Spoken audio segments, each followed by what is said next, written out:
Hello, good evening everybody. My name is Shivam Jagdish and welcome back to the channel. So आज हम chapter number 13 money meaning and it's functions को लेकर आए हैं for class 12th ISC boards के जितने बच्चे हैं जो अपना पेपर देने जा रहे हैं 2024-25 में, वो ये वीडियो पूरा अंत तक देखें। बहुत छोटा चैप्टर है, एक ही वीडियो में आराम से मैंने सारी चीजें कंप्लीट कर दी हैं, सो टेंशन लेने वाली बात ही नहीं है। चलो भाई शुरू करते हैं। अच्छा हाँ, बिफोर आई बिगिन मैं आपको बताना चाहता हूं कि अगर ये पूरे नोट्स आपको फ्री ऑफ कॉस्ट चाहिए तो डिस्क्रिप्शन में लिंक है, मेरी एप्लीकेशन को डाउनलोड कर लो और वहां पर एक फ्री स्टडी मटेरियल सेक्शन होगा, उसके अंदर से आप ऐप से हमारे एप्लीकेशन से नोट्स को डाउनलोड कर सकते हैं। तो भाई चलो, सबसे पहला टॉपिक बार्टर सिस्टम हमारे सिलेबस में तो है नहीं, तो इसको स्किप करते हुए अगले टॉपिक पर पहुंचते हैं। अगला टॉपिक है बेटा मीनिंग ऑफ मनी क्या है। आज हम बात करने आ रहे हैं पैसे का मतलब क्या होता है। बताओ, ये बात भी मुझे कॉमर्स वाले बच्चों को बतानी पड़ेगी। आओ देखते हैं, लेकिन अब जब कहा है तो बताना है।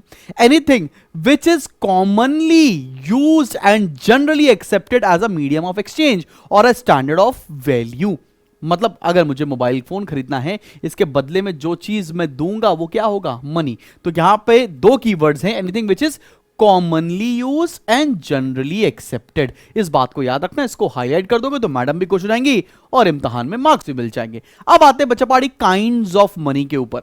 अब मनी को दो पार्ट में क्लासिफाई किया गया है। एक तो करेंसी नोट्स, पेपर कॉइन्स होंगे, ठीक है ना, जो हम लोग यूज करते हैं, जैसे 1000 की नोट है क्या, 500 की नोट, 200 की नोट, 100 की नोट और कॉइन्स, ये सब हो गया एक कैटेगरी। दूसरा हो गया डिपॉजिट मनी, ठीक है ना। अब करेंसी, कॉइन्स एंड पेपर को क्या हम बोलते हैं भाई, जरा समझो। Coins are token money. Coins को क्या बोला जाता है? Token money. अब टोकन मनी क्या होता है? Token money is that money, is the money the face value of which is more than the intrinsic value. अब ये साहब इंट्रिंसिक वैल्यू क्या है? मान लेते हैं 10 रुपए का सिक्का है, मार्केट में चलाओगे तो कितने रुपए में चलेगा? 10 रुपए में। और अगर उसी कॉइन को आपने एज अ मेटल फॉर्म बेच दिया तो 10 रुपए से भी उसकी कम की वैल्यू आएगी। तो इसी चीज को बोलते हैं टोकन मनी, मतलब फेस वैल्यू ज्यादा है और उसकी मेटेलिक वैल्यू कम होने वाली है, ठीक है ना। अब क्या था? करेंसी, पेपर करेंसी किसको बोला था? पेपर करेंसी मतलब currency notes as paper money. 100 की नोट, 200 की नोट, 50 की नोट, वो सब क्या है? पेपर करेंसी है। अब एक और चीज समझना, हमारी किताब में बोल रखा है कन्वर्टिबल मनी हुआ करता था। अब कन्वर्टिबल मनी क्या था? वो पैसा जो सीधा गोल्ड के फॉर्म में कन्वर्ट किया जा सके, उसको हम लोग कन्वर्टिबल मनी कहते थे। अब ऐसा कुछ भी नहीं होता है। दूसरा कैटेगरी है इनकन्वर्टिबल मनी, जिसको फियाट मनी भी कहा जाता है। मतलब इसको गोल्ड में आप कन्वर्ट नहीं कर सकते। लोगों का ट्रस्ट इस मनी पर क्यों है? Because it is issued by the government as legal tender. ठीक है, बात समझ में आई सभी लोगों को? तो एक हो गया कन्वर्टिबल, एक हो गया इनकन्वर्टिबल मनी, ये भी समझ में आ गया। डिपॉजिट मनी क्या होता है मेरी जान? डिपॉजिट मनी का मतलब क्या है? Deposit held with the bank on the basis of which cheques can be drawn. वो पैसा जो लोगों ने बैंकों के अंदर जमा कराया है, जिससे वो चेक से, एटीएम से या किसी भी थ्रू पैसा विड्रॉ कर सकते हैं। लेकिन अब यहां पर एक लीगल टेंडर शब्द आया है। लीगल टेंडर क्या होता है? लीगल टेंडर मतलब वो पैसा जो उस पर्टिकुलर देश की सरकार ने उसको लीगल घोषित कर रखा है। जैसे याद हो 2014 में हमारी जो पुरानी नोटें थी 500 की और 1000 की, उनका लीगल टेंडर सरकार ने कैंसिल कर दिया। मतलब वो नोट्स अब एक्सेप्टेबल नहीं होंगी। नई नोट आई और नई नोट्स को आज की डेट में लीगल टेंडर बोला गया है। लीगल टेंडर मतलब which is acceptable bye all, because उसको गवर्नमेंट ने एक लीगल करेंसी घोषित किया है। लीगल टेंडर में भी दो केस होते हैं, लिमिटेड लीगल टेंडर और unlimited legal tender. Limited legal tender का मतलब क्या हुआ? याद करो वो पुराने कॉइन जो 10 पैसे का सिक्का होता था, 20 पैसे का सिक्का होता था, 50 पैसे का सिक्का होता था, याद है? वो तुमको छोटे छोटे वैल्यू। अगर आज की डेट में तुमको मर्सिडीज लेनी है और तुम ये पुराने पुराने सिक्के लेकर चले जाओगे तो क्या मिलेगा? नहीं। ये एक लिमिटेड क्वांटिटी में ही एक्सेप्टेड होते हैं। 25 रुपए तक आपके छोटे डिनोमिनेशन वाले कॉइन्स आज की डेट में एक्सेप्टेबल हैं। अनलिमिटेड लीगल टेंडर मतलब जितना मर्जी चाहे वो पैसा दूसरे को एक्सेप्ट करना पड़ेगा। अगर मान लो तुमको मर्सिडीज लेनी है और 1 रुपए का सिक्का लेकर तुम चले गए हो और मर्सिडीज लेने के लिए 1 रुपए के 1 करोड़ सिक्के लेकर चले गए हो, तो दुकानदार को उसे एक्सेप्ट करना पड़ेगा। उसको बोलेंगे अनलिमिटेड लीगल टेंडर। अनलिमिटेड मतलब यह पैसा बिना किसी लिमिट के एक्सेप्ट किया जाएगा। क्या बात समझ में आ गई बेटा जी? चले आगे बढ़े। अब आते हैं सीधा फंक्शंस ऑफ मनी के ऊपर। फंक्शन में तीनों फंक्शंस पढ़ने हैं और पेपर में कॉन्टिंजेंट फंक्शन आपके लिए बहुत इंपॉर्टेंट है, वहां से क्वेश्चन मिल जाएगा। तीन तरह के फंक्शन होते हैं, प्राइमरी, सेकेंडरी और कॉन्टिंजेंट। आओ प्राइमरी फंक्शन, सबसे बेसिक फंक्शन देखते हैं। पैसे का बेसिक फंक्शन क्या है? पहला है मीडियम ऑफ एक्सचेंज। अभी हमने बताया आपको कि किसी भी सामान को खरीदने के लिए पैसा एक्ट्स एज अ मीडियम। मगर एग्जाम में क्या लिख कर आओगे अगर आया तो? The most important function of money is that it serve as a medium of exchange. In order to purchase और sell a commodity, money is use as a medium. कुछ भी खरीदने या बेचने के लिए पैसा is use as a medium. ये तो प्राइमरी फंक्शन हो गया। उसका दूसरा क्या है? मेजर ऑफ वैल्यू, मतलब money acts as a measure of value और unit of account. Unit of account मतलब किसी भी चीज को तौलने में, जैसे कि हम यहां बोल सकते हैं कि लखनऊ से कानपुर की दूरी 80 किलोमीटर है, तो किलोमीटर क्या हो गया? मैंने उसकी एसआई यूनिट, किसी भी चीज को वैल्यू करने का, डिस्टेंस को वैल्यू करने का एक एसआई यूनिट है। सिमिलरली किसी की वैल्यू लगानी हो, जैसे मोबाइल कितने का है, इसकी कितना वैल्यू है, तो इसकी एसआई यूनिट क्या है? इसकी एसआई यूनिट है पैसा। बात समझ में आ रही? किसी भी चीज को अगर आपको कैलकुलेट करना है कि उसकी वर्थ कितनी है, तो वो मनी के टर्म्स में ही की जा सकती है। When we express the value of commodity in terms of money, it is known as price. और प्राइस क्या होता है? Price is nothing but the unit of money. Price कुछ भी नहीं है, बट वो एक यूनिट है मनी की। बात समझ में आ रही है? अब आते हैं हम लोग सेकेंडरी फंक्शंस के ऊपर। सेकेंडरी फंक्शन तीन तरह के हैं। Standard of deferred payment. Deferred payment का मतलब क्या? मान लो मैंने आज कोई सामान खरीदा और इसकी पेमेंट मैं फ्यूचर में करने वाला हूं, तो फ्यूचर में पेमेंट मैं कैसे कर सकता हूं? फ्यूचर में payment is only possible when we use money as a medium of exchange. आओ जरा देखते हैं। Acting as a standard of deferred payment means that a payment to be made in future can be stated in terms of money. ठीक है, future की payment करने के लिए मनी ही इस्तेमाल होता है, इसीलिए इसको स्टैंडर्ड ऑफ डिफर्ड पेमेंट बोलते हैं बेटा। Store of value.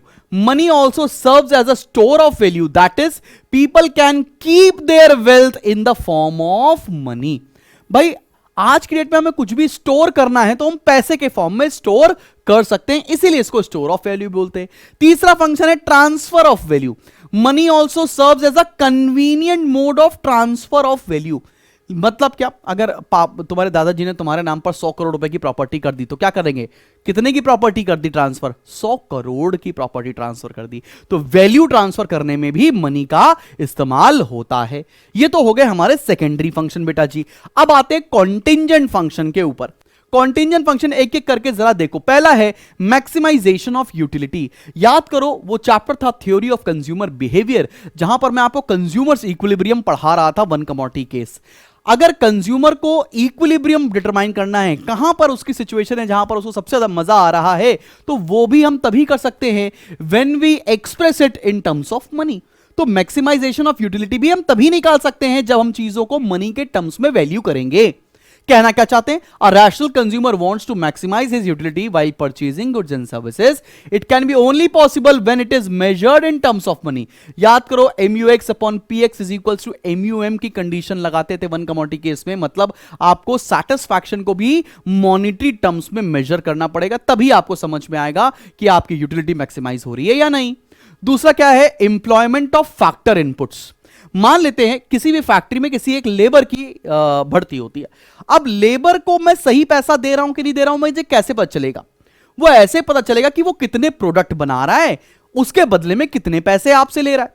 तो product versus remuneration should be express in terms of money, तभी आप पता लगा पा रहे होगे कि जो बंदा आपने रखा है नौकरी पर वो सही काम कर भी रहा है कि नहीं आ रहा है। ठीक है ना? A profit maximising entrepreneur will equate marginal productivity of a factor with its price.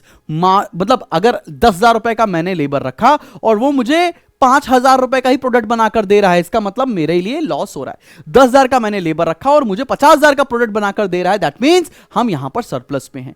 तो एंटरप्रेन्योर को इस तरह से कैलकुलेट करना पड़ता है और वहां पर मनी ही यूज में आता है। तीसरा, डिस्ट्रीब्यूशन ऑफ नेशनल इनकम।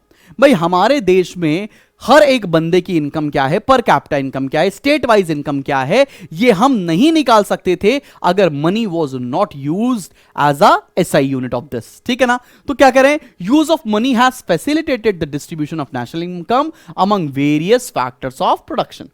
बात समझ पा रही? नेशनल इनकम को भी मेजर करने के लिए पैसों की ही, मनी की ही जरूरत पड़ेगी। और last but not the least which is basis of credit system, हमारे देश में जो उधार प्रणाली है, प्रणाली इज सो हिंदी ना, दैट मीन्स जितना भी credit system of our country है that is dependent on money only. जो बैंक्स हैं, जैसे लेट्स से मैंने, मुझे घर खरीदना है और घर खरीदा है, मेरे पास पैसे नहीं थे, मैंने उधार लेकर घर खरीदा, फ्यूचर में पेमेंट मैं मनी के टर्म्स में करूंगा। Entire credit system is done, is based on money itself, ठीक है ना। तो it is money which provides the basis of entire credit system. Without the existence of money, important credit instruments like cheques, bills of exchange can not be used. ठीक है बच्चा, ये भी आसान पॉइंट हो गया। अब अगला topic, importance of money is not there in the syllabus of 2024-25। ठीक है बच्चा, अब बढ़ते हैं अगले टॉपिक की तरफ, जो है हमारा सप्लाई ऑफ मनी। ये सप्लाई ऑफ मनी क्या है? सप्लाई ऑफ मनी मैं बताना चाहता हूं, एक स्टॉक कॉन्सेप्ट होता है। स्टॉक कॉन्सेप्ट का मतलब something which is measured at a point of time, something which is measured over a period of time is known as a flow concept. ठीक है, जैसे अगर मैं आज शाम को 7 बजे की कैलकुलेशन करूं 20 नवंबर 2024 की, तो दैट मीन्स वो एक स्टॉक कॉन्सेप्ट है। पूरे साल का मेजर करूं तो वो एक फ्लो कॉन्सेप्ट है। आओ जरा देखते हैं। It refers to stock of money held by the public at a point of time as a means of payment and store of value. कितना पैसा लोगों ने अपने पास जमा कर रखा है फॉर खर्चा करने के लिए या स्टोर करने के लिए, उन सबको अगर ऐड कर देंगे तो उसे बोलेंगे supply of money. Supply of money में भी दो कंपोनेंट्स हैं, एक करेंसी, एक डिपॉजिट मनी। करेंसी मतलब वही सेम चीज, पेपर करेंसी और कॉइन, जिसको हम लोग फिएट मनी भी बोलते हैं, ठीक है ना। और दूसरा डिपॉजिट मनी मतलब वो पैसा जो बैंक में जमा है, ठीक है। अब हमारा मेन टॉपिक आता है जो है measures of money supply in India. आराम से वीडियो को पॉज कर लो मेरी जान, और मेरे साथ साथ ये टॉपिक को लिखेंगे। सबसे पहला मेजर है M1 मेजर। आओ बेटा मेरे साथ साथ लिखो। M1 का फॉर्मूला होता है C plus DD plus OD। चलो भाई लिखो, C क्या होता है? C होता है करेंसी। C क्या होता है बेटा? Currency, notes and coins with public. Currency, notes and coins with public, जो लोगों के पास रखा हुआ है। DD क्या होता है? DD होता है डिमांड डिपॉजिट्स ऑफ पब्लिक, मतलब वो पैसा जो लोगों ने बैंक में जमा कर रखा है, मतलब demand deposits of the public with commercial bank, मतलब लोगों का पैसा जो बैंक में जमा है उसको भी ऐड कर दिया। फिर ये OD क्या होता है? OD मतलब होता है मेरे बच्चा लोग अदर डिपॉजिट्स। OD मतलब क्या है? Other deposits with RBI। लिखो बेटा, OD मतलब अदर डिपॉजिट्स विद RBI, मतलब लोगों का पैसा जो RBI की किसी स्कीम के अंदर जमा है। जैसे RBI की बहुत सारी स्कीम आती थी, जैसे किसान विकास पत्र आता था, कुछ बॉन्ड्स आते थे, लोगों ने पैसा RBI में भी जमा कर रखा है, ठीक है ना। तो M1 मेजरमेंट क्या होता है? C plus DD plus OD। सिर्फ इनकी मीनिंग और इतनी ही चीजें सिलेबस में है। अब आगे बढ़ते, अगला मेजर होता है M2 मेजर। M1 मेजर लिख लिया बच्चों, M2, हाँ लो भाई साइड हो के दिखा रहा हूं मैं। M2 मेजर लिखो। M2 होता है बच्चा M1 plus SD। M1 plus SD। M1 मतलब ये सारी चीजें तो इसके अंदर आएंगी। फिर ये SD क्या होता है? आओ जरा SD भी लिख लो बच्चा पार्टी। SD का मतलब होता है saving deposit with post office. ये क्या होता है? लोगों ने कुछ पैसा पोस्ट ऑफिस में भी जमा कराया हुआ है। Saving deposits with post office. पता है तुमको, पोस्ट ऑफिस भी एक तरह का बैंक की तरह एक्ट करता है आज भी, और पहले भी, बिकॉज जब हमारे देश में इतना अच्छा बैंकिंग सिस्टम डेवलप नहीं हुआ था तब post office used to act as a bank, और आज की डेट में भी हमारे तुम्हारे मम्मी पापा का पक्का अकाउंट पोस्ट ऑफिस में भी होगा, ठीक है ना। अब आते हैं M3 मेजर के ऊपर। M3 लिखो M1 प्लस TD। लिखो बच्चा, M3 होता है M1 प्लस TD। M3 क्या होगा? M1 plus TD। M1 मतलब ये सारी चीजें, TD मतलब क्या होता है? लिखो, time deposits with commercial bank. Time deposits का मतलब समझते हो? वो पैसा जो फिक्स किया जाता है बैंक में, जैसे फिक्स डिपॉजिट कर देना। Time deposits with commercial bank मतलब वो पैसा जो FD के फॉर्म में लोगों का कमर्शियल बैंक में रखा हुआ है, उसको बोलेंगे M3 मेजर। और यहां से पेपर में आएगा जरूर बच्चा। और लास्ट लिखो M4 major. M4 major, M4 होता है M3 प्लस TDP। लिखो M4 क्या होता है, M3 प्लस TDP। अब देखो M3 तो तुमको पता ही है, देखो भैया TDP क्या होता है, आओ लिखो। लिखो बेटा मेरे साथ साथ, total deposit with post office. लिखो total deposits with post office excluding NSC। NSC क्या होता है, national saving certificate. National saving certificate को हटाते हुए बाकी सारी चीजों को ऐड कर दोगे तो उसे बोलते हैं TDP। TDP मतलब total deposits with post office. अब नेशनल सेविंग सर्टिफिकेट को इसलिए हटाया था क्योंकि ये एक RBI का बॉन्ड होता है, आसान भाषा में समझाने के लिए, ठीक है ना। तो M4 में क्या आता है, M3 प्लस TDP। तुमको ये इन सब के फॉर्मूले अच्छे से पता होने चाहिए, पेपर में जरूर पूछे जाएंगे मेरे भाई, ठीक है। अब एक और चीज होती है high powered money. High powered money किसको बोलते हैं, हाई पावर्ड मनी बोलो या इस चीज को बोलो मॉनिटरी बेस, एक ही बात है। मतलब टोटल पैसा किसी देश में कितना है उसको हाई पावर्ड मनी या मॉनिटरी बेस कहा जाता है। हाई पावर्ड मनी होता है बेटा हमारा M0। M0 देखो क्या है, M0 के अंदर सारा पैसा ही आ जाएगा हमारे देश का, मतलब करेंसी इन सर्कुलेशन, जितना पैसा करेंसी के फॉर्म में हमारे देश में चल रहा है। दूसरा currency deposits of commercial bank with RBI, जितना पैसा कमर्शियल बैंक का RBI के पास जमा है, plus other deposits with RBI। सारे पैसे को जोड़ दिया तो क्या आ जाएगा, high powered money. High powered money को क्या बोलते हैं, मॉनिटरी बेस या M0, ठीक है। चलो भैया अब लास्ट कॉन्सेप्ट की तरफ बढ़ रहे हैं। This is very small chapter और आराम से आपके 15-20 मिनट में ये हो भी गया है। अब इन्फ्लेशन किसको बोलते हैं, लगातार अगर किसी भी जनरल लगभग सारे प्राइसेस पे अगर लगातार प्राइसेस बढ़ते रहे, मतलब जनरल प्राइस अगर किसी भी देश का बढ़ता रहे सारी कमोडिटीज का, तो उसको इन्फ्लेशन बुलाता है। इसके दो कीवर्ड है, आओ जरा देखना। It is a situation in which there is persistent, पहला कीवर्ड क्या है, परसिस्टेंट एंड एप्रिशिएबल। लगातार पैसे बढ़ रहे हैं किस चीज में, increase in general price level in the economy. लगभग सारे कमोडिटीज के प्राइसेस में अगर लगातार बढ़ोतरी हो रही है तब हम बोलेंगे कि इन्फ्लेशन हो रहा है। अब इन्फ्लेशन के दो रीजन होते हैं, दो टाइप्स होते हैं। प्राइस किसी भी कमोडिटी का क्यों बढ़ता है, जब उसकी या तो डिमांड बहुत ज्यादा होने लगे या उसको बनाने का खर्चा ज्यादा होने लगे। जैसे मान लो ये एक फोन है, इस फोन की बहुत ज्यादा अगर डिमांड होने लग जाएगी मार्केट में तो इसके जो सेलर है ना वो इसका प्राइस बढ़ा देंगे। इस पर्टिकुलर चीज को बोलते हैं डिमांड पुल इन्फ्लेशन। मतलब क्या, inflation originating from the demand forces is called demand pull inflation. जब चीज की डिमांड बढ़ने लगेगी उसकी वजह से अगर किसी कमोडिटी का प्राइस बढ़ रहा है तो उसको बोलेंगे डिमांड पुल इन्फ्लेशन।